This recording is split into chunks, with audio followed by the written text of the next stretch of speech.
ఇవాళ తిరుపతిలో శ్రీవారి పాదాల చెంత వారాహి డిక్లరేషన్, అలాగే సనాతన ధర్మ పరిరక్షణ బోర్డు నిర్ణయం, అలాగే సనాతన ధర్మాన్ని కాపాడుకోవడం, మరీ ముఖ్యంగా ఈ భారతదేశంలో 80% హిందువులు ఉన్న భారతదేశంలో ఒక హిందూ మతం నేను హిందువుని అని గట్టిగా చెప్పుకోలేని కొన్ని పరిస్థితులకి, లేదంటే సెక్యులరిజం అన్న ఒక పదాన్ని అడ్డం పెట్టి ఇంకే మతం అయినా సరే తను స్వేచ్ఛగా ఉండొచ్చు, కానీ హిందూ మతం ఎలా అయినా కొన్ని కట్టుబాట్లు హిందూ మతం మాత్రంగా ఎందుకు ఉండాలి, హిందువుల దేవాలయాల మీద లేదంటే ఎందుకు దాడులు జరగాలి, ఆనాటి పరిస్థితుల నుంచి ఆనాటి దాడుల దగ్గర నుంచి ఈనాటి వరకు జరుగుతున్న దాడులు, ఆనాడు భౌతిక దాడులు అయితే ఈనాడు మతం మీద, మతం ముసుగులో, మత మార్పిడిలతో జరుగుతున్న ఈ దాడుల్ని చాప కింద నీరులా విస్తరిస్తున్న మరొక సామ్రాజ్యాన్ని భారతదేశంలో ముందుకు తీసుకువెళ్ళాలి అంటే రాజకీయాలు అడ్డొస్తున్న ఈ పరిస్థితుల్లో అదే రాజకీయాల్లో ఉంటూ, అదే రాజకీయ నాయకుడిగా ఉంటూ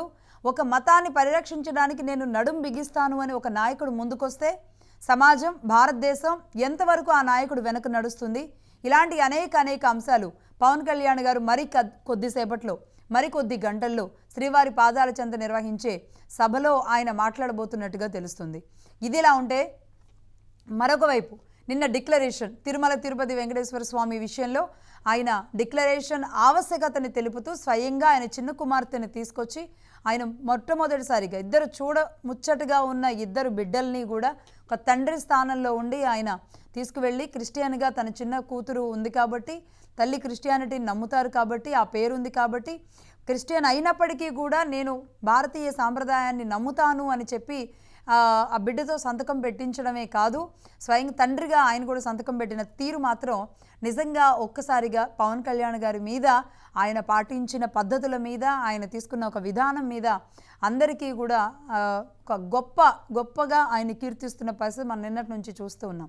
అలాగే ఇంకొక విషయం సూటిగా చెప్పాలంటే, తల్లులు వేరైనా అచ్చుగుద్దిన పోలికలతో ఉన్న ఇద్దరు కుమార్తెలతో పవన్ కళ్యాణ్ గారు అలా నడుస్తూ వెళుతూ ఉండడం పట్ల ఆయన ఇన్నాళ్ల పాటు 3 పెళ్లిళ్ల వ్యవహారంలో ఎలా అయితే ఆయన వ్యక్తిత్వాన్ని దిగజార్చాలని చూశారో ఆయన నిన్న అందరికీ సమాధానం చెప్పినట్టుగా మనం చూడాలా. దీంతోపాటు మరికొద్ది గంటల్లో శ్రీవారి లడ్డూ విషయంలో జరిగిన కల్తీ నెయ్యి విషయంలో కోర్టు ఏం చెప్పబోతుంది? మొన్న జరిగిన విచారణ నేపథ్యంలో ఆంధ్రప్రదేశ్ ప్రభుత్వాన్ని కొన్ని ప్రశ్నలు అడిగిన సుప్రీంకోర్టు ధర్మాసనం, మరి ఆ ప్రశ్నలతో సిద్ధమవుతున్న ఆంధ్రప్రదేశ్ ప్రభుత్వం సుప్రీం ముందు ఏముంచబోతుంది? ఇవాళ ఏమైనా కీలకమైన తీర్పు వచ్చే అవకాశం ఉంటుందా, లేదంటే అది పొడిగించే అవకాశాలు ఉంటాయా? పవన్ కళ్యాణ్ గారి సభ లోపుగానే దానికి సంబంధించిన తీర్పు బయటకు వస్తుందా? అటు పవన్ కళ్యాణ్ గారి సభ, ఇంకొక వైపు ఇటు తీర్పు, రెండింటి నేపథ్యంలో శ్రీవారి పాదాల చెంత ముఖ్యంగా మళ్ళీ ఈరోజు తిరుపతి వైపు, తిరుమల వైపు అందరూ చూస్తున్న పరిస్థితి అయితే కనబడుతుంది. ఈ నేపథ్యంలో ఇటు జనసేన నాయకురాలుగా రావి సౌజన్య గారు ప్రస్తుతానికి డిబేట్లో ఉన్నారు. పవన్ కళ్యాణ్ గారు ఎలాంటి సమాధానం చెప్పారు అందరికీ? నిన్న ఆయన కాలినడకను వెళ్ళిన దగ్గర నుంచి, దీక్ష తీసుకున్నప్పటి నుంచి ప్రాయశ్చిత్త దీక్ష అనేది ఆవిడ మాట్లాడతారు. అలాగే సనాతన ధర్మ పరిరక్షణ బోర్డు ఆవశ్యకత ఎలా ఉంది ఈరోజు అన్న విషయాన్ని కూడా మాట్లాడడానికి, హిందూ పరిరక్షణ కోసం లేదంటే హిందువుల కోసం వెనకుండి ఎంతోమంది ఫైట్లు చేస్తూ ఉంటారు. అలాంటి వాళ్ళల్లో BKSR అయ్యంగార్ గారు కూడా ఒకరు. ఆయన దాని గురించి మాట్లాడతారు. నమస్తే అండి అయ్యంగార్ గారు, అలాగే రావి సౌజన్య గారు. నమస్తే అండి. నమస్తే అండి. ముందుగా రావి సౌజన్య గారితోనే మాట్లాడతాను నేను. రావి సౌజన్య గారు, నిన్న పవన్ కళ్యాణ్ గారు అంటే నేను స్టార్టింగ్లో చెప్పాను, నిజంగా ఇద్దరు చూడముచ్చటగా ట్విన్స్ లాగా కనబడిన ఇద్దరు పిల్లలతో ఆయన అలా వెళుతూ ఉండి ఇద్దరు ఆడపిల్లల తండ్రిగా కనబడ్డారు పవన్ కళ్యాణ్ గారు. కానీ ఇన్నాళ్ళు ఎన్ని అవమానాలు పెళ్లిళ్ళ విషయంలో ఎలా ఫీల్ అయ్యారు మీరు?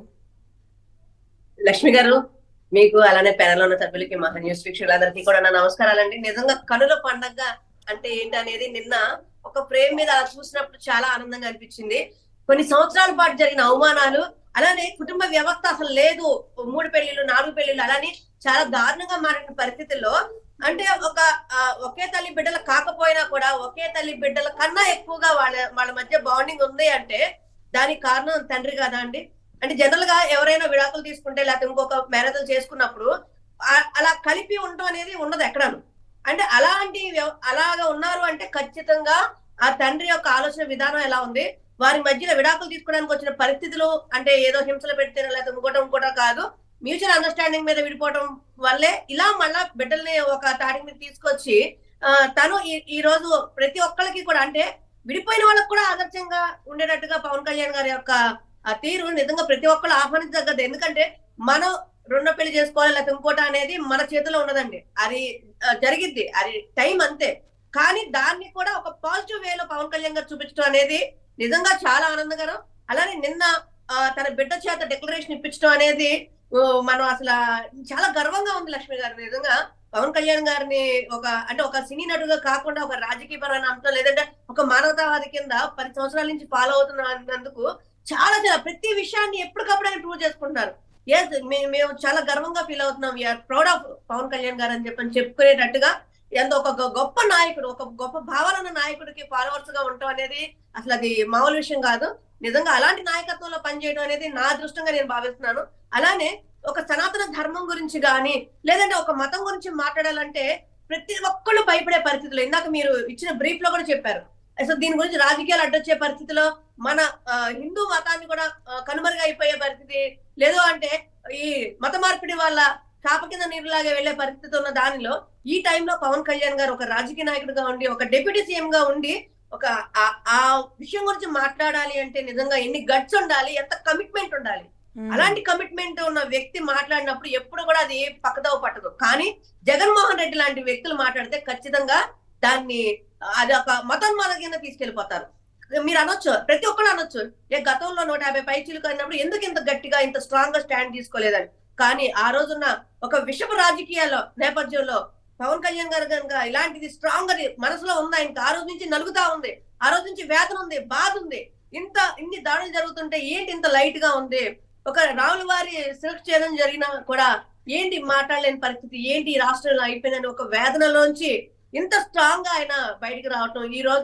ఆ రోజు గవర్నమెంట్ లో చేస్తే కనుక ఖచ్చితంగా దాన్ని అల్లర్లో లేకపోతే ఇంకోటో చాలా దారుణంగా తీసుకెళ్లేవారు. కానీ ఈ రోజు చాలా చక్కగా ఒక మతం కాదండి, సనాతన ధర్మం అంటే మన జీవన మార్గం. ఆ జీవన మార్గాన్ని కూడా మనం చెప్పుకోలేని పరిస్థితుల్లో గబుక్కుమైన సెక్యులరిజం అనే ముసుగులో మన అంటే ఎప్పుడైనా సరే ఇవ్వడం కాదు, తీసుకోవడం కూడా రావాలి. కానీ ఎప్పుడు హిందువులకు వచ్చేటప్పటికి గౌరవం ఇవ్వడమే తప్ప గౌరవం తీసుకోవడం అనే మాట కూడా మాట్లాడలేని పరిస్థితిలో ఉన్నాం మనం. ఎంత దారుణమైన పరిస్థితి అంటే మాకెందుకు గౌరవం ఎవరు అని అడగలేదు. మొన్న లడ్డు విషయంలో ఆయన దీక్ష చేస్తే జరిగిన దాడి, మొన్న మెట్లు ఎక్కుతుంటే కూడా 10 మెట్లు ఎక్కలేని వాడు 3 పెళ్లిళ్ళ అంటూ మాట్లాడిన మాటలు, అక్కడి నుంచి ఆయన అసలు నిన్న 2 పిల్లలకి కూడా పరిచయం అంటే పూజ సాంప్రదాయాలు తండ్రి పాటిస్తుంటే వెనక 2 కూడా పాటించుకుంటూ వెళ్ళడం. ఇంకొకటండి, అసలు ఆవిడ అన్నా లెజ్నోవా గారు ఆయన రాజకీయాల్లోకి వచ్చిన తర్వాత వీళ్ళు తాడేపల్లి మంగళగిరికి వెళ్ళిన తర్వాత ఆవిడే హారతి ఇచ్చి బొట్టు పెట్టి, అలాగే ఆవిడ యాగాల్లో స్వయంగా ఆవిడ ఆ కార్యక్రమాల్లో నిలబడి ఇవన్నీ చేసినప్పటికీ కూడా ఆరోపణలు ఎదుర్కొన్నారు. ధర్మాన్ని వాళ్ళు కూడా తీసుకున్నారు, మేము కూడా నమ్ముతున్నాం. మేము క్రిస్టియన్స్ అయినప్పటికీ కూడా హిందూ ధర్మాన్ని మేము నమ్ముతున్నాము అని వాళ్ళు చెప్పకనే చెప్తున్నారు. ఫస్ట్ నుంచి అన్నా లెజ్నోవా గారు స్టార్టింగ్ నుంచి అండి, అంటే ఆయన పార్టీ పెడుతున్నారు, పార్టీ ఈ రాజకీయాల్లోకి వస్తున్నారు అన్న దగ్గర నుంచి కూడా ఆవిడ బ్లెస్ చేసి ఆవిడ హారతి ఇచ్చి చక్కగా చీరకట్లో ఎంత ముచ్చటగా ఎంత చక్కగా, అంటే అందుకే అన్నా లెజ్నోవా గారు అంత ఆయనకి దగ్గర అయ్యారా అంటే ఆవిడ ఆలోచన విధానం అని చెప్పినట్టుగా అనిపిస్తా ఉంటది కూడా.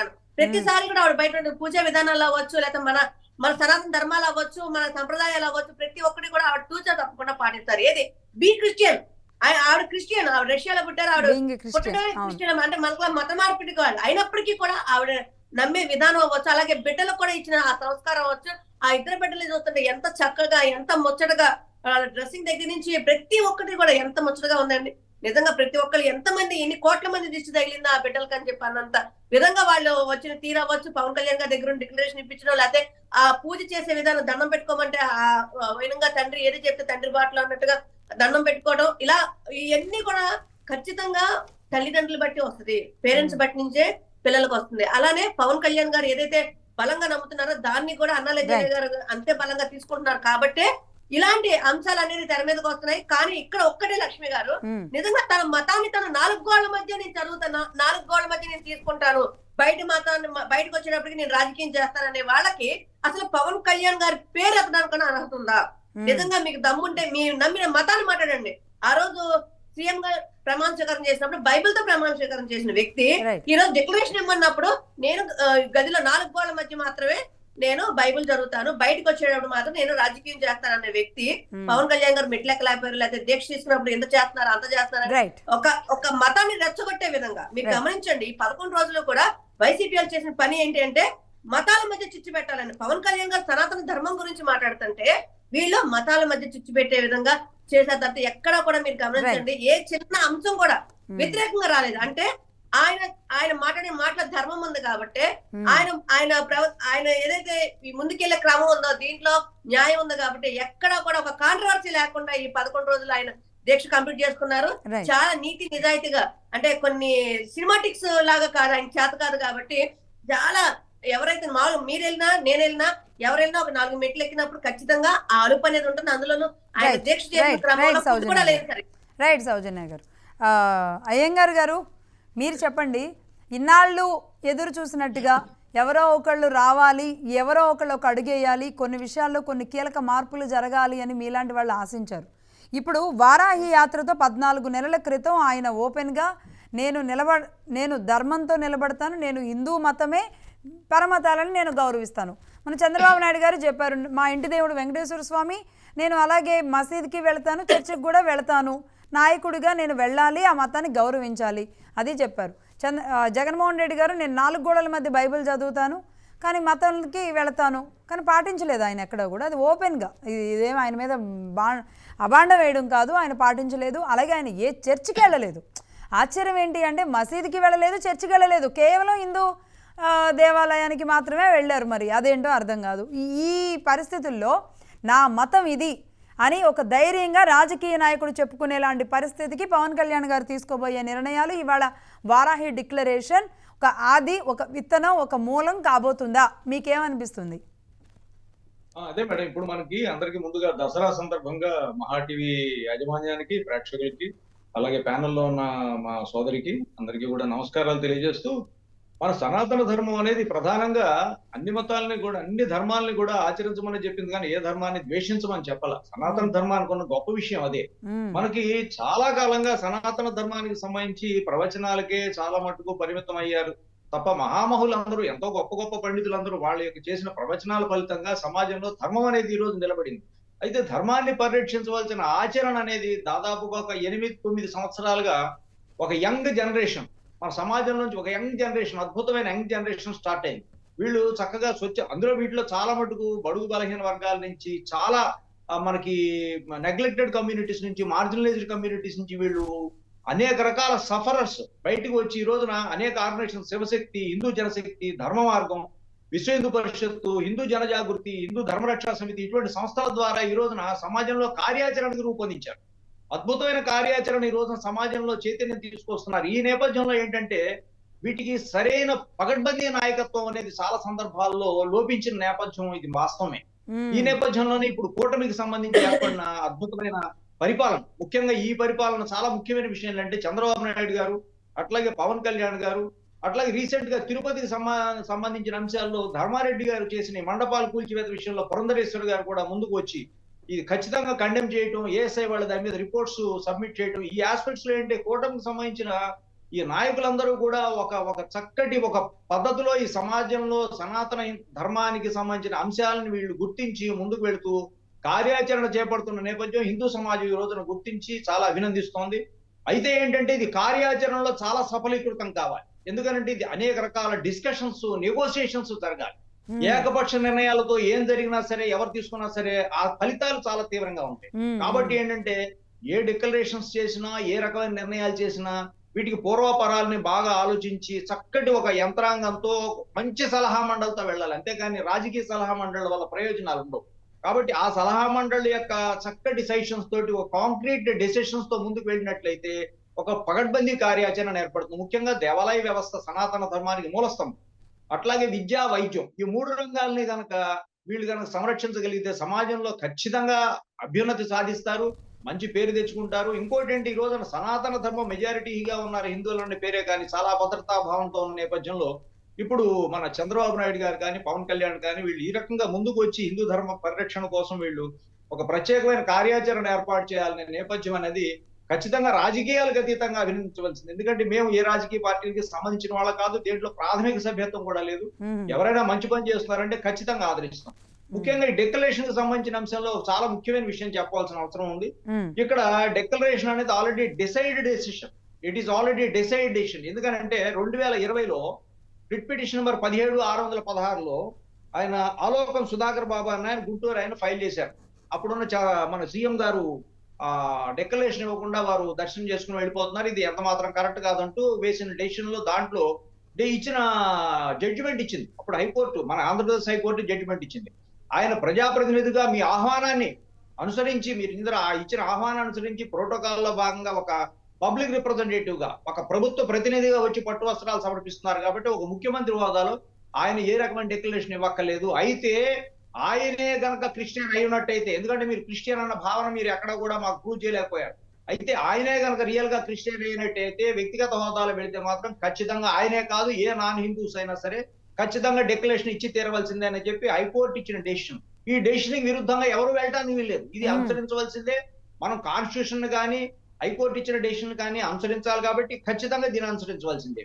అయితే సీఎం హోదాలో ఆయన ఆ రకంగా వెళ్ళటాన్ని కోర్టు అనుమతించడానికి పట్ల ఏ రకమైన అప్పీలు తర్వాత జరగలేదు కాబట్టి టిల్ ఈ రోజు వరకు కూడా సీఎం హోదాలో ఉన్న వాళ్ళు ఆ రకంగా వెళ్ళొచ్చు అనేది హైకోర్టు డెసిషన్ ఉంది.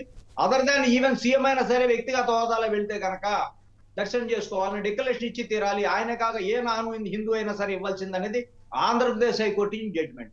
ఇదే కాక చాలా ముఖ్యమైన విషయం ఏంటంటే, ఇది చాలా అంశం, చాలా మటుకు వెలుగులో రాని అంశం, ఇది కూడా తెలియవలసిన అవసరం ఉంది. Non Hindus can enter Tamil Nadu. ఇది ముఖ్యంగా తమిళనాడు హైకోర్టు మధురై మనకి పళని దండాయుధపాణి ఆలయానికి సంబంధించిన అంశంలో అద్భుతమైన జడ్జిమెంట్ ఇచ్చింది. ఇది కూడా రీసెంట్ గా ఇచ్చింది, 23లో ఇచ్చిందండి. మనకి 24లో వచ్చిన జడ్జిమెంట్, జనవరిలో వచ్చిన జడ్జిమెంట్. దీని వరకు ఏం చేసిందంటే, డి సెంథిల్ కుమార్ అన్న ఆయన వేసిన రిట్ పిటిషన్ లో ముఖ్యంగా పళని దేవస్థానానికి సంబంధించిన అంశంలో నాట్ ఓన్లీ మొత్తం ఒక ఆ దండాయుధపాణి టెంపుల్ కే కాక తమిళనాడులో ఉన్న అన్ని టెంపుల్స్ కి వర్తిస్తుందండి. అంటే ఒక హైకోర్టు ఇచ్చిన జడ్జిమెంట్ తమిళనాడుగా కాక మనం కూడా ఇంటర్ప్రిటేషన్ చేసుకోవాల్సిన అవసరం ఉంది. ఇచ్చిన జడ్జిమెంట్ ప్రకారం నాన్ హిందూస్ అనే వాళ్ళు ఏంటంటే, this is not a tourist place.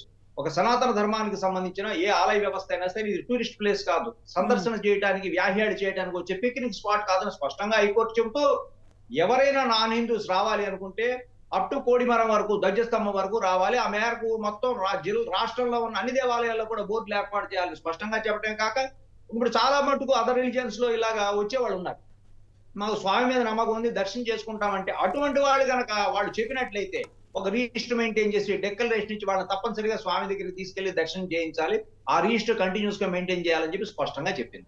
ఇంత స్పష్టంగా చెన్నై హైకోర్టు అద్భుతమైన జడ్జిమెంట్ ఇచ్చింది. ఇంతకు ముందే మన హైకోర్టు కూడా ఇచ్చింది. ఇది కూడా డైరెక్ట్ గా సీఎం గారికి సంబంధించిన అంశంలోనే ఇచ్చిన జడ్జిమెంట్.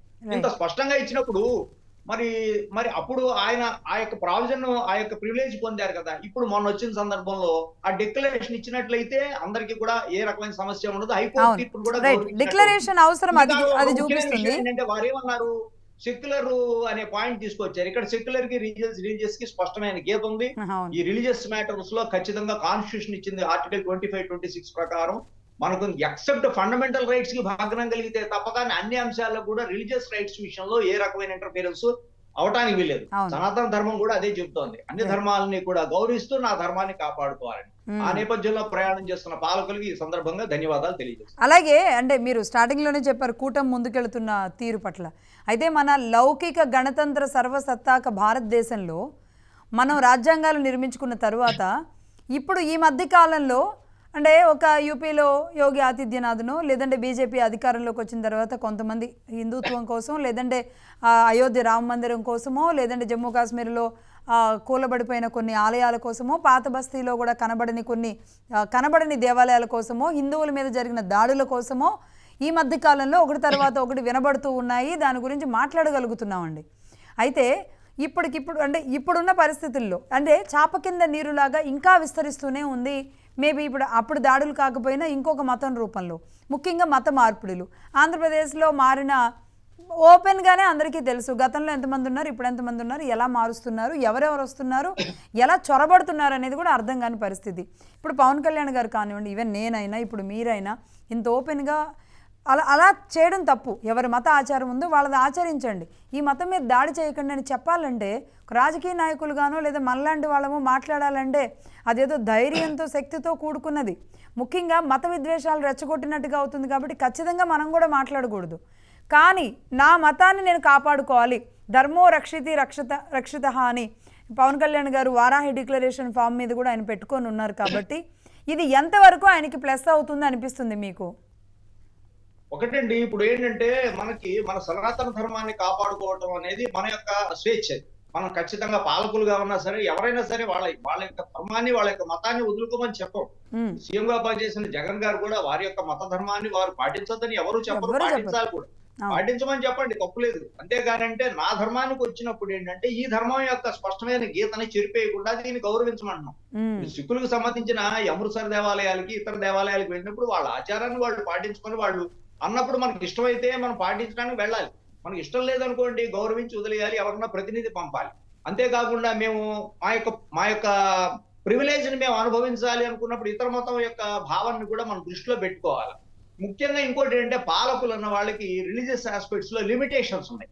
ఇది మాత్రం చాలా స్పష్టమైన విషయం. ముఖ్యంగా ఆలయ వ్యవస్థకి సంబంధించిన అంశాల్లో it is a constitutional obligation.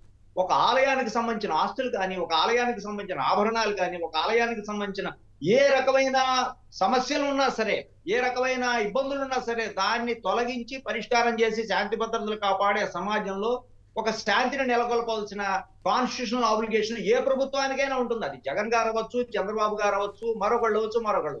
ఆ కాన్స్టిట్యూషనల్ ఆబ్లిగేషన్ ని ఒక ఫేవర్ అనుకోవడానికి వీల్లేదు. ముఖ్యంగా ఇంకోటి ఏంటంటే ఏ ప్రభుత్వంలో ఉన్న పాలకులైనా వాళ్ళ యొక్క బాధ్యత నిర్వర్తిస్తున్నప్పుడు వాళ్ళ ఒక స్పష్టమైన వాళ్ళకి ఒక లిమిటేషన్ ఉంది. ఆ లిమిటేషన్ ఏమిటి? ఏ రిలీజియస్ సంస్థల నుంచి వాళ్ళు గవర్నమెంట్ కి డైరెక్ట్ గా కానీ ఇండైరెక్ట్ గా కానీ ప్రయోజనాలు పొందకూడదు, ఆ రకమైన నిధుల్ని తీసుకోకూడదు. ఈ యొక్క స్పష్టమైన నియమాన్ని వాళ్ళు ఉల్లంఘించినట్లయితే కాన్స్టిట్యూషనల్ గా వాళ్ళకున్న రైట్స్ ని, ఆ ప్రభుత్వానికి ఉన్న శాంటిటీని కోల్పోతుంది. కాబట్టి ఏంటంటే ఏ ప్రభుత్వం అయినా సరే డైరెక్ట్ ఇన్వాల్వ్మెంట్ ఉండకూడదు, ఇండైరెక్ట్ గా ఆ బోర్డ్స్. ఇప్పుడు అయోధ్య రామాలయానికి కానీ ఇక్కడ అయ్యంగార్ గారు మీరు అన్నది 100% రైట్. డైరెక్ట్ ఇన్వాల్వ్మెంట్ ఉండకూడదు. అప్పుడు ఏమవుతుంది అంటే మిగతా మతాలకు ఒక భయం, అంటే ఇది ఒక భయం లాంటిది కల్పించేలాంటి పరిస్థితి అవుతుంది. కాబట్టి రేపు విద్వేషాలు రెచ్చగొట్టేలాంటి పరిస్థితి కారణం అవుతుంది. అలా ఉండకూడదు. ఒకరి మతాన్ని ఒకరు గౌరవించుకోవాలి, బాయి అనుకోవాలి.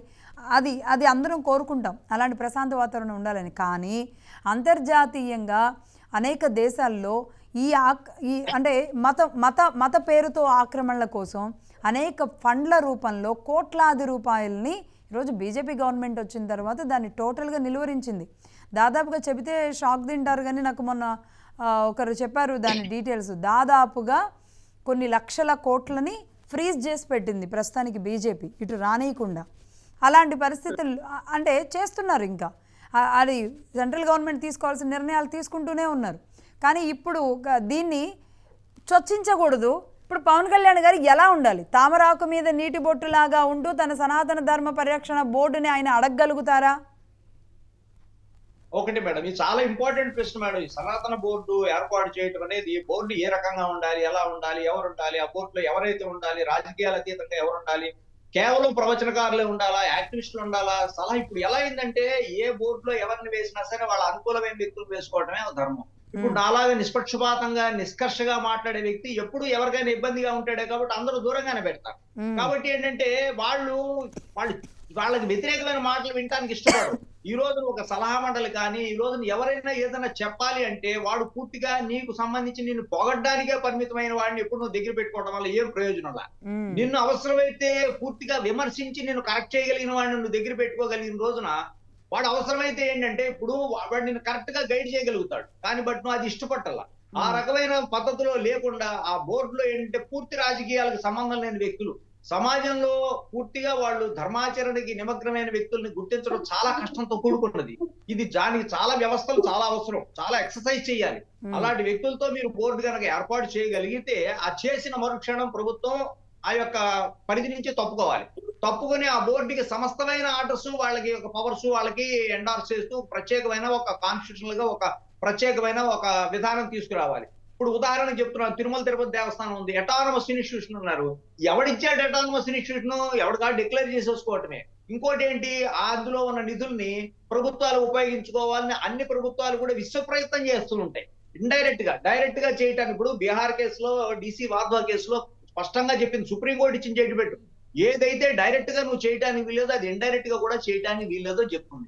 ఆ నేపథ్యంలో ఏం చేస్తున్నారు ప్రభుత్వాలు? డైరెక్ట్ గా దాంట్లో సొమ్ములు తీసుకోవడానికి వీల్లేదు కాబట్టి ఇండైరెక్ట్ గా ఏంటంటే అనేక రకాల ప్రాజెక్ట్స్ ని వాళ్ళు ఇన్కార్పొరేట్ చేస్తున్నారు. ఇప్పుడు 6,000 ఇప్పుడు అనవసరమైన ప్రాజెక్ట్స్ ఎందుకండి? ఇప్పుడు అంజనాద్రి అని పెట్టారు, దానికి 6,000 కోట్లు 7,000 కోట్లు దానికి ఒక బడ్జెట్ పెడితే దాంట్లో ఎంత సద్వినియోగం అవుతుందో ప్రజలందరికీ తెలుసు.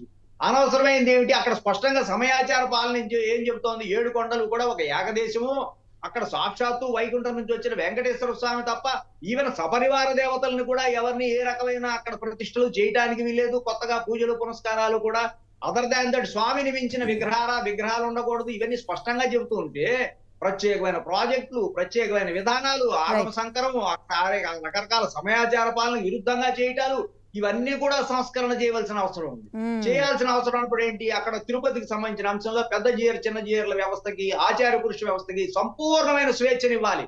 వాళ్ళందరూ వాళ్ళు నిధులు దాంట్లో కైంకర్యాలు తీసుకుని ఖర్చు పెట్టేలా ఉండాలి తప్ప కానీ ఈ సోకాళ్ళు ప్రభుత్వం నియమించిన వాళ్ళ దగ్గర చేతులు కట్టుకుని వాళ్ళిచ్చే నిధుల మీద బతికే పరిస్థితి ఉన్నంత కాలం కూడా తిరుపతి దేవస్థానం బతికి పట్టడం చాలా కష్టం. ఈ నేపథ్యంలో అక్కడున్న వ్యవస్థకి సంపూర్ణమైన స్వేచ్ఛని ఇచ్చే పద్ధతి ఉండాలి. అలాగే నియామకాలు, అంటే ఇవన్నీ కూడా రేపు సనాతన బోర్డు ద్వారా ఆయా ప్రాంతాల్లో ఆయా ఆలయాలు పరిరక్షించబడేలాంటి అవకాశం కలుగుతుందని మీకు ఏమన్నా అనిపిస్తుందా? ఖచ్చితంగా ఉంటుందండి. ఎందుకనంటే ప్రభుత్వ పరిపాలనలో ఆ పవర్స్ ఇప్పుడు ఏవైతే ఎండోమెంట్స్ పవర్స్ ఉన్నాయో ఇవన్నీ కూడా సనాతన బోర్డుకు వస్తాయి. ఇప్పుడు లేటెస్ట్ గా ఒక ఆర్డినెన్స్ మధ్యకాలంలో వచ్చింది. దాని ప్రకారం ఏమిటంటే ఇప్పుడు దేవాలయం స్పష్టంగా చెప్పింది, దేవాలయానికి సంబంధించిన ఏ దేవుడైనా సరే దేవుడికి సంబంధించిన భూమి దేవుడిదే, ఎప్పటికైనా దేవుడిదే. 100 ఏళ్ళు అయిందండి, నేను ఎంతో కాలం కుదరదు, ఇచ్చేయాల్సిందే. లేటెస్ట్ గా వచ్చిన ఆర్డినెన్స్ జీవోస్ ప్రకారం కూడా ఖచ్చితంగా ఏంటంటే తొందరగా వాడిని ఖాళీ చేయించేందుకు, దేవుడి ఆస్తిని పరిరక్షించేందుకు అన్ని విధాలకి చట్టాలు ఉన్నది. ఓన్లీ ప్రాబ్లం ఏంటంటే ఎక్కడైతే పాలకులుగా ఉన్నారో వాళ్ళు ఆ భూముల్ని, ఉదాహరణ చెప్తున్న నాగిరిపల్లి శోభనాచల స్వామి వారి ఆలయం ఉంది. ఆలయానికి సంబంధించి దాదాపు 10,000 ఎకరాల భూముల్ని జమీందారులు ఇస్తే 8,000 ఎకరాల భూములు టాస్టిక్ అలవెన్స్ ఇస్తామని చెప్పి ప్రభుత్వాల దగ్గర ఉన్నాయి. అవేమి ల్యాండ్ ఎక్విజిషన్ తీసుకున్న భూములు కాదు. 8,000 ఎకరాల భూముల మీద కూడా ప్రభుత్వానికి సింగిల్ ఏకర్ రైట్ లేకపోయినా సరే దగ్గర పెట్టుకున్నారు. ఇంకో ముఖ్యమైన ఏంటంటే 1,500 ఎకరాల భూములు ఆక్రమణలో ఉన్నాయి. ఇప్పుడు స్వామికి ఉన్నది అవుట్ ఆఫ్ 10,000 ఎకరాల్లో 47 ఎకరాలు ఉంది. కొండగట్లు ఆక్రమణలు అయిపోయినాయి, వరాహ సాగరాలు ఆక్రమణలు అయిపోయినాయి. మా గ్రామానికి పక్కనే ఉన్న ఎందుకు చేయలేకపోతున్నారు? మా గ్రామానికి పక్కనే ఉన్న ఆలయం పరిస్థితులు లేకపోతే. సో ఇవేంటంటే రాజకీయ పరమైన అంశాలు జోక్యం చేసుకోకుండా ఉండే విధంగా చట్టం రావాలి. రైట్. సౌజన్య గారు, అయ్యంగార్ గారు చెప్పారు, నిజంగా బోర్డు ఆవశ్యకత ఎంత అవసరం ఉంది, రాజకీయ నాయకులు కూడా కొంత ఎలా ఉండాలి, బట్ రేపు విద్వేషాలు రెచ్చగొట్టకుండా ఎలా ఉండాలి. కానీ మీకేమన్నా అంటే ఏం చెప్పబోతున్నారు పవన్ కళ్యాణ్ గారు అనే దాని మీద చాలా క్యూరియాసిటీ ఉంది. ఆయన రెడ్ కలర్ డ్రెస్సు, అంటే దీక్షలో ఉన్నారు కూడా, ధరించి దానికి గోల్డ్ బార్డర్ ఎలా అయితే ఉందో, వారాహి అమ్మవారిని 14 నెలల క్రితం ఆయన వారాహి అమ్మవారి దీక్ష ఎప్పుడైతే మొదలుపెట్టారో అప్పటి నుంచి, అంటే నాకు ఒకటి చిన్న బ్రీఫ్ చెప్పాలనిపిస్తుంది. పవన్ కళ్యాణ్ గారు అక్కడమ్మ ఇక్కడ అబ్బాయి సినిమాతో మొదలయ్యి అంటే మెగా వాళ్ళ ఇంటి నుంచి వచ్చిన 3వ వ్యక్తిగా నాగబాబు గారు, ఆ తర్వాత ఈయన కనబడి ఒక ఫెయిల్యూరు నిలబడ్డారు. ఆ తర్వాత కొన్ని సినిమాలు లేవు, అసలు సినిమాలు కూడా ఎక్కువగా తీసిన ఇది కూడా ఆయన లేదు. కానీ ఆయన అంటే ఒక మానియా, ఒక ఉర్రూత, పౌరాణికో చారిత్రకో అవి కూడా తీయలేదు. ఆయన స్టైల్ అనేది ప్రజలకి నచ్చింది. అక్కడి నుంచి రాజకీయాల్లోకి, ప్రజారాజ్యంలో యువరాజ్యం, సరే రకంగా ఇదైంది. జనసేన ఒకే ఒక ఎమ్మెల్యే సీటు, అక్కడికే నిలబడ్డారు. సో మొత్తంగా ఈ దేశంలో ఎక్కడా లేనట్టుగా ఎన్ని పోటీ చేస్తే అన్నీ గెలిచిన ఘనత, ఇక్కడ నిలబడ్డారు. ఇప్పుడు వారాహితో ఇక్కడ నుంచి ఇప్పుడు ఆయన ఎలా ముందుకెళ్ళబోతున్నారు? మేబీ ఇక్కడ ఫెయిల్యూర్స్ వస్తే నిలబడగలుగుతారా? ఎందుకంటే ఇది మతంతో ముడిపడి ఉన్న అంశం. ఈయన లేదు అంటే దేశ రాజకీయాల్లో ఒక కీలకమైన వ్యక్తిగా మారే ఒక పవర్ని ఆయన తీసుకోగలుగుతున్నారా? మీకేమనిపిస్తుంది? లక్ష్మి గారు, మీరు అన్నది నిజంగా చాలా కరెక్ట్ అయిన విషయం అండి. మేము కూడా ఆలోచిస్తా ఉన్నాము, ఈయన ఒక రాష్ట్రానికి పరిమితం అయ్యే వ్యక్త, లేదంటే ఒక దేశానికి అవసరమైన వ్యక్త.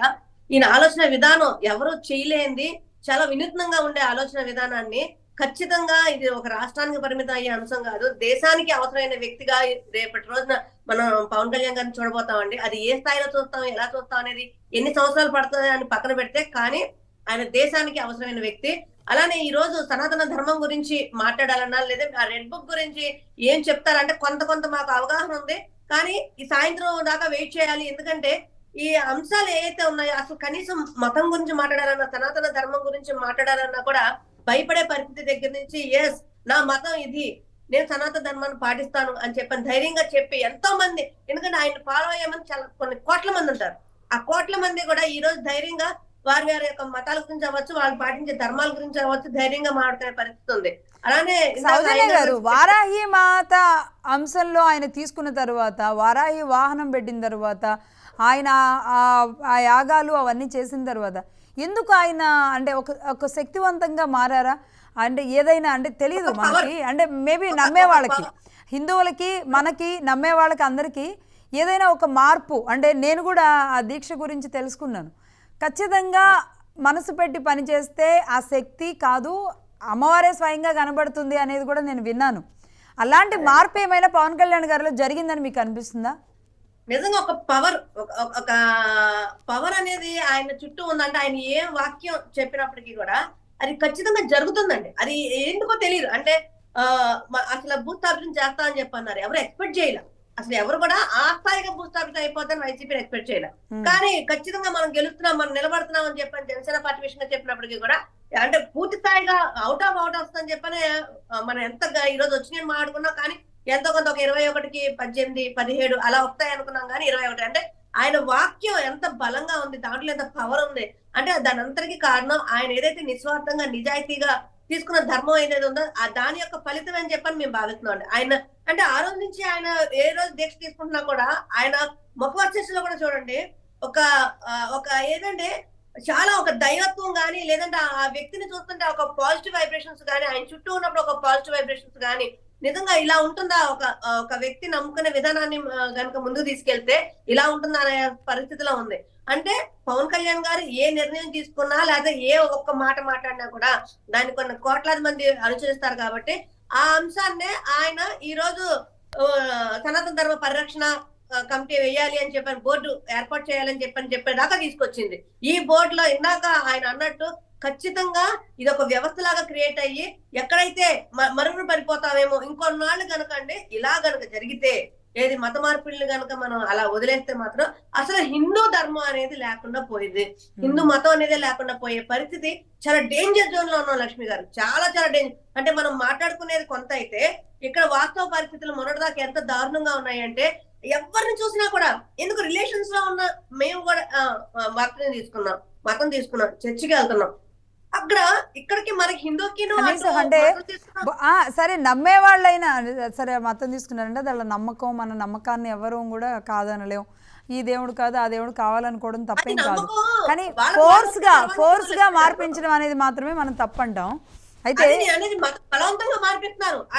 వాళ్ళకి కొన్ని ఇబ్బందులు ఉంటాయి. అంటే నేను చూస్తున్నాను కదా స్వయంగా, కొన్ని ఆర్థిక ఇబ్బందులు అవ్వచ్చు, లేదంటే వాళ్ళ యొక్క మానసిక ఇబ్బందులు అవ్వచ్చు, దీన్ని క్యాష్ చేసుకొని కొంత నాలెడ్జ్ అంటే పూర్తి స్థాయిగా అవగాహన లేని వాళ్ళని వాళ్ళ ముందు మౌల్డ్ చేస్తున్నారు. ఆ మౌల్డ్ చేసి వాళ్ళ ద్వారా వాళ్ళ మత మార్పిడికి పూర్తి స్థాయిగా ప్రేరేపిస్తున్నారు. అంటే మన జీవితంలో ఏదైనా జరుగుతూ ఉంటది, దాన్ని వాళ్ళు అనుకూలంగా మార్చి చాలా చక్కగా వాళ్ళు మాటలు అవ్వచ్చు, ఏదైనా సరే వాళ్ళు ఇంపాక్ట్ చేస్తున్నాయి. పూర్తి స్థాయిగా హిందూ ధర్మాన్ని అసలు నామరూపాలు లేకుండా చేసి మత మార్పిడి చేసే విషయంగానే చాలా దారుణమైన ఒక ప్రక్రియ జరుగుతుంది. దానికి బేజం ఒక పవన్ కళ్యాణ్ గా వేయబోతున్నారు సనాతన ధర్మాన్ని కాపాడే విషయంగా. నిజంగా నేను లక్ష్మి గారు ఒక 2 విషయాలు ఈ సనాతన ధర్మం గురించి మాట్లాడేటప్పుడు, అసలు సనాతన ధర్మం అంటే ఏంటి, అది మనం ముందు మనకు క్లారిటీ ఉండాలి. ఆ క్లారిటీ ఉన్న తర్వాతే మనం మాట్లాడాలని చెప్పని నేను కూడా యాక్చువల్ గా గూగుల్ సెర్చ్ చేయడం జరిగింది. చేసినప్పుడు కొన్ని విషయాలు తెలిసినప్పుడు నాకు తెలిసిన అర్చకుల దగ్గరికి వెళ్ళి, స్వామి ఇది దీనికి డిఫరెన్స్, మనం ఈ భజనల కార్యక్రమాలు లేదంటే కొన్ని ఒక సమూహంగా భక్తి కార్యక్రమాలు జరిగినప్పుడు దీని యొక్క డిఫరెన్స్ చెప్పగలుగుతారా అని అడిగితే, కొంతమంది అర్చకులు చెప్పిన మాట కూడా ఏంటంటే, అమ్మ వాస్తవానికి మాకు కూడా పూర్తి స్థాయిగా దాని గురించి అవగాహన లేదు తల్లి, దాని గురించి కొంతవరకు మేము నేర్చుకొని, లేదా కొంతమంది స్వాములు ఉంటారు, వాళ్ళ దగ్గరికి అయ్యగారు వెళ్ళి అడిగి ధర్మంలో. మేము కూడా ఆ ఏర్పాట్లోనే మేము కూడా మాట్లాడుతున్నాం, పవన్ కళ్యాణ్ గారు మాట్లాడిన దగ్గర నుంచి కూడా అని చెప్పే వరకు వచ్చారు. అంటే ఇక్కడ మనం ఏ రకంగా ఉన్నాము, ఏ స్థాయిలో ఉన్నాం అనేది నిజంగా నాకు చాలా అయ్యంగార్ గారు ఆశ్చర్యం. నిజమేనా సౌజన్య గారు చెప్పిన మాటల్లో? అంటే నిజానికి వాళ్ళ బొట్టు పెట్టుకొని బయటికి వెళ్ళాలి అంటే కూడా అదొక నామోషిగా లేదా తక్కువగా మారుతున్న పరిస్థితులు ఉన్నాయి కొన్ని సందర్భాలు. దాన్ని ఒక ఫెస్టివ్గా ఒక దానికి ఒక టైం లిమిట్స్ తప్పితే మన సాంప్రదాయం ఏదో కొంచెం పాటించడంలో హిందువులే వెనకం చేస్తున్నారు. సరే మత మార్పులు అది వేరే విషయమైన. ఇప్పుడు ఒకటి మేడం, ఇక్కడ ఏంటంటే ఏదో మనం బొట్టు పెట్టుకున్నంత మాత్రానో లేకపోతే మన ధర్మాన్ని ఆచరించినంత మాత్రానో ఇతరులకు దూరం అయిపోతామనే భ్రమంలో చాలా కాలం బతికారు చాలా మట్టుకు. ఇంకోటి ఏంటంటే ఈ సెక్యులర్ అసలు మామూలుగా మనకి దేవాలయాలకి వెళ్లే వాటిలో ఎక్కువ 80% భక్తులే ఉన్నారు తప్ప, కానీ హిందువులుగా మనం వాళ్ళని హిందువులు అనుకున్నామే కానీ భక్తి తత్వంతో వాళ్ళ కార్యాచరణ ముగిసిపోతుంది. నిజమైన హిందూ ధర్మం కోసం కానీ సనాతన ధర్మం కోసం కానీ పోరాటం చేయడంలో బాగా ముందుకు వచ్చే వాళ్ళు కనీసం 20-25% మించి మనకి ఎక్కడ ఉండరు. అయితే ఏంటంటే సనాతన ధర్మాన్ని పాటించడంలో ఎవడు ఏమి సిగ్గు భయం పడవలసిన అవసరమే లేదు. కానీ కొంతమంది సెక్యులర్ హిందువులు ఆ రకమైన భ్రమంలో బతుకుతూ ఉంటారు.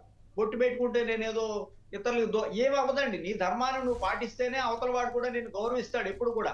నాకు కూడా చాలా మంది అత్యంత ఆత్మీయులు ఉన్నారు, క్రిస్టియన్స్ లో ముస్లింస్ లో దాదాపు ఎంతో మంది స్నేహితులు, ప్రాణ స్నేహితులు ఉన్నారు నాకు. వాళ్ళు నా ధర్మాచరణని పూర్తిగా గౌరవించి నన్ను వాళ్ళ సొంత మనిషిగా వాళ్ళు ఆదరిస్తున్నారు. వాళ్ళని కూడా నేను అట్లాగే ఆదరిస్తా. మా మధ్య స్పష్టమైన గీత ఉంది, ఆ గీతకి భిన్నంగా మనం ఎప్పుడు వెళ్ళము.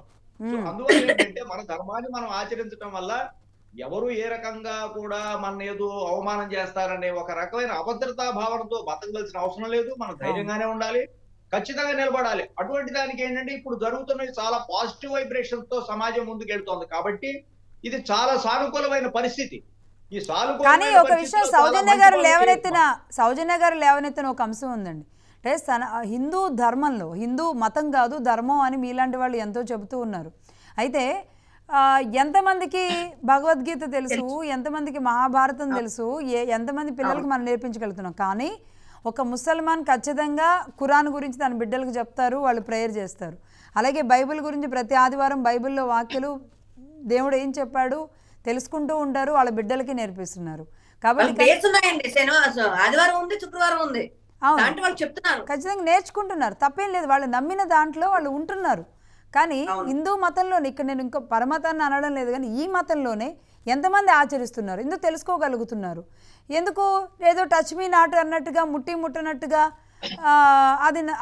అది నాకు సంబంధం లేదన్నట్టుగా చాలామంది ఉంటున్నారండి. ఎవరు ఇంట్లో ఉన్న మహిళలకే అది బాధ్యతనో, ఎవరో అమ్మమ్మల తరం లాంటిదనో సాంప్రదాయాలన్నీ ఒక్కొక్కటి బ్రేక్ అవుతూ వస్తున్నాయి. కాబట్టి ఇలాంటి బోర్డ్స్ నిర్ణయాల ద్వారా, లేదంటే ఇటు ఆవశ్యకత ద్వారా, లేదంటే ఇది ధైర్యంగా నేను భారతీయుడిని, లేదంటే నేను ఈ మతంలో పుట్టాను, ఈ మతాన్ని ఆచరిస్తున్నానని చెప్పడం ద్వారా, ఈ బోర్డు ద్వారా ఇవన్నీ సాకారం అవుతాయంటారా? అక్కడ వరకు మనం తీసుకెళ్ళగలుగుతామంటారా? ఒకటండి, ఇప్పుడు మీరు చెప్పినవన్నీ చాలా మంచి పాయింట్స్. ఇవేంటంటే సమాజంలో ఖచ్చితంగా చైతన్యం తీసుకొస్తాయి. ఎందుకంటే పాలకుడు అనేవాడు సక్రమైన మార్గంలో వెళ్తున్నప్పుడు ఏంటంటే ఖచ్చితంగా ప్రజలు అనుసరిస్తారు. ఏ పాలకుడైనా సరే వాళ్ళు ఎన్నుకున్న పాలకుల పట్ల అఖండమైన విశ్వాసంతో ప్రజలు ఉంటారు. ఉన్నప్పుడు ఏంటి వాళ్ళు చాలా చక్కటిగా మంచి పనులు చేస్తున్నారనే మెజారిటీ యొక్క అభిప్రాయాన్ని వాళ్ళు ముందుకు తీసుకెళ్తున్నప్పుడు ఈ రోజున ఏంటంటే ఇప్పటి వరకు కూడా హిందూస్ మెజారిటీగా ఉన్న హిందూస్ కూడా పట్టించుకునే వాళ్ళు లేరు. ఎందుకంటే వాళ్ళకి ఒక ఓటు బ్యాంక్ అనేది ప్రత్యేకంగా లేదు. కానీ ఇప్పుడు ఓటు బ్యాంక్ అనేది కోసం కాకపోయినా ఏంటంటే సనాతన ధర్మానికి విఘాతం కలుగుతున్నప్పుడు ఖచ్చితంగా సమాజంలో ఇలాంటి వ్యక్తులందరూ కూడా ముందడుగు వేసి ఖచ్చితంగా ఈ రకమైన కార్యాచరణ చేపట్టడం ఇది చాలా అవసరము. దీనివల్ల చక్కటి పాజిటివ్ ఫలితాలు ఉంటాయి. ఇప్పుడు ఈ వారాహి అనే కార్యక్రమాన్ని వారు స్టార్ట్ చేయడం వల్ల ఎన్ని వేల మంది ఈ రోజున ఆ రకమైన దీక్షలు తీసుకుంటున్నారు. మరి అప్పటి వరకు కూడా చాలా మంది సరే నిజంగా చిన్న పాయింట్ అండి. అంటే నేను కూడా ఈవెన్ చెప్తున్నాను కదా, నాకు డిఫరెన్స్ తెలియదు, వాక్కు నేను ఒప్పుకుంటాను కూడాను.